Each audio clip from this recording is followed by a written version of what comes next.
నమస్తే. నేను జీవి సత్యనారాయణ. ఈ వీడియోలో ఈ వారం ఎలా ఉండబోతుంది మార్కెట్లు అనే దాని మీద విశ్లేషణ. మార్కెట్‌లో అయితే already bank Nifty all time hike చేరింది. మన నిఫ్టీ సెన్సెక్స్ కూడా ఆల్ టైమ్ హైక్ చేరే అవకాశాలున్నాయి.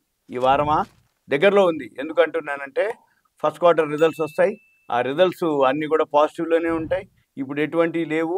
జూలై 9కి మళ్ళీ సుంకాలు, టారిఫ్‌ల మీద కూడా పెద్దగా ఏం లేదు. ఎందుకంటే 90 రోజుల గడువు అయిపోతుంది. కానీ ఇప్పుడు ఈ మధ్య కాలంలోనే చర్చలు జరిగినాయి. ఆ సుంకాలు, టారిఫ్‌లు విధించే ఆలోచనలు గానీ, విధించేది గానీ ఏమి ఉండకపోవచ్చు అనేది మార్కెట్‌కు పాజిటివ్‌గా తీసుకొని మార్కెట్లు పెరగడం జరుగుతుంది. అది ఇది అన్నమాట. అయితే ఇప్పుడు అదేంటిదో చూద్దాం. అయితే ఈ మన ఈ ఈ అంటే మన దేశంలో రెపో రేట్లు, వడ్డీ రేట్లు తగ్గటం, ద్రవ్యోల్బణం తగ్గటం, ఈ ముడి చమురు ధరలు తగ్గటం ఇవన్నీ గూడా మార్కెట్ సెంటిమెంట్‌ని బలపరుస్తున్నాయి. అంటే ఇది పాజిటివ్ పెరిగే అవకాశాలే ఉన్నాయని చెప్పటం అన్నమాట. అందుకనే బ్యాంక్ నిఫ్టీ ఆల్ టైమ్ హైకి రావడం జరిగింది.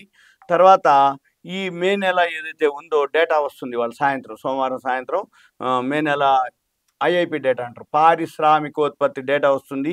దాన్ని బట్టి మళ్ళీ మంగళవారం అంటే పారిశ్రామికోత్పత్తి డేటా. ఫస్ట్ తారీఖు నాడు సర్వీస్ డేటా ఏవైతే ఆ డేటా వస్తుంది. తర్వాత ఈ డేటా ఒకటి రేపు ఫస్ట్ తారీఖు నాడు ఆటో సెక్టార్ సేల్స్ డేటా కూడా వస్తది.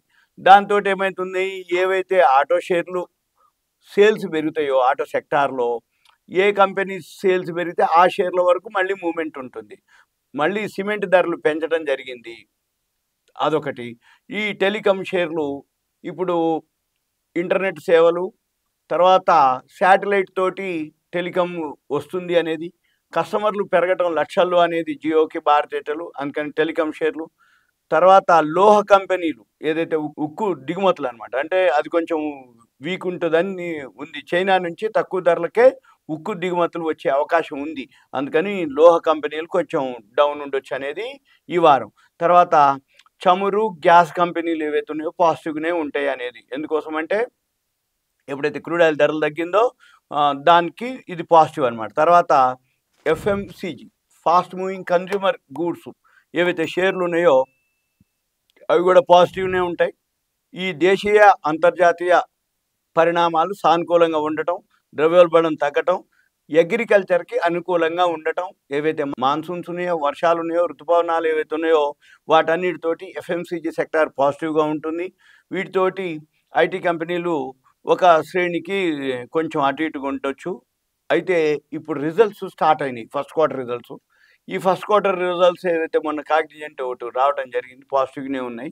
అయితే సాఫ్ట్‌వేర్ కంపెనీలు ఈ సీజన్ స్టార్ట్ అయింది ఫస్ట్ క్వార్టర్ రిజల్ట్స్ కాబట్టి దాన్ని బట్టి మనము ఏదైతే రిజల్ట్స్ వస్తాయో టీసీఎస్ జూలై 10 ఉంది. 23న ఇన్ఫోసిస్ ఉన్నది. ఈ టీసీఎస్ రిజల్ట్స్ అంటే ఇవన్నీ కూడా స్టాండర్డే అనమాట. ఓ 4, 5% అంతే తప్ప మైనస్‌లు గాని, పెద్దగా పడిపోవటాలు, పెద్దగా రావటాలు అనేది ఏముండదు. మామూలుగా అంటే కొంచెం తోటే ఎప్పుడు కూడా ఒకటే మాదిరి అవి ప్రయాణించడం జరుగుతది. ఐటీ షేర్లు అవి గమనించాలి. తర్వాత ఏవైతే యంత్ర పరికరాల షేర్లు పాజిటివ్‌లోనే ఉండొచ్చు. అయితే అమెరికా వాణిజ్య చర్చలతోటి ఇవి కీలకమవుతుంది. తర్వాత ఫార్మా కంపెనీలు ఏవైతే ఉన్నాయో అవి కూడా భారత, అమెరికా గనుక వాణిజ్య ఒప్పందం కుదిరితే ఈ ఫార్మా షేర్లు కూడా ఆ మధ్య ఫార్మా షేర్ల మీద సుంకాలు, టారిఫ్‌లు ఏస్తా అంటే ఫార్మా షేర్లన్నీ పడిపోవటం జరిగింది. మళ్ళీ తర్వాత ఎప్పుడైతే ఈ సుంకాలు, టారిఫ్‌ల మీద ఇవన్నీ ఏం లేదు పోస్ట్‌పోన్ అయిపోయింది కాబట్టి మళ్ళీ ఫార్మా షేర్లు బాగా పెరగటం జరిగింది. తర్వాత ఈ వాహన షేర్లు ఓకే. ఆటో సెక్టార్ బాగా పెరిగే అవకాశాలున్నాయి. ఈ వీటితో కాకపోతే ఏందంటే రేర్ ఎర్త్ మ్యాగ్నెట్‌ల కొరత, యాంటీ లాక్ బ్రేకింగ్ వ్యవస్థను తప్పనిసరి చేయటం, కొంచెం ఈ ద్విచక్ర వాహనాలపై మీద ప్రభావం ఉండొచ్చు అనేది ఉంది అనమాట. తర్వాత బ్యాంక్ నిఫ్టీ ఎప్పుడైతే ఆల్ టైమ్ హైక్ పోయిందో మన మార్కెట్లు కూడా నిఫ్టీ అనుకోండి, సెన్సెక్స్ అనుకోండి, మిగిలినవి ఏవైతే ఉన్నాయో అవి కూడా ఆల్ టైమ్ హైకి చేరే అవకాశాలు కనపడుతున్నాయి. ఇది సింపుల్‌గా ఈ వారానికి మీకు మార్కెట్లు ఎలా ఉండబోతుంది అనే దాని మీద మీకు ఇన్ఫర్మేషన్. ఓకే. ఇదంతా మీకు అవేర్‌నెస్, ఎడ్యుకేషన్, నాలెడ్జ్ పర్పస్ మాత్రమే. మీకేదైనా డౌట్స్ ఉంటే మీరు దయచేసి కాల్ చేయవద్దు. మీరేదైనా ఉంటే మీ పేరు, ఏరియా, వాట్సాప్ మెసేజ్ పెడితే మనం డిస్కస్ చేయొచ్చు. ఉంటా. Thank you. సెలవు.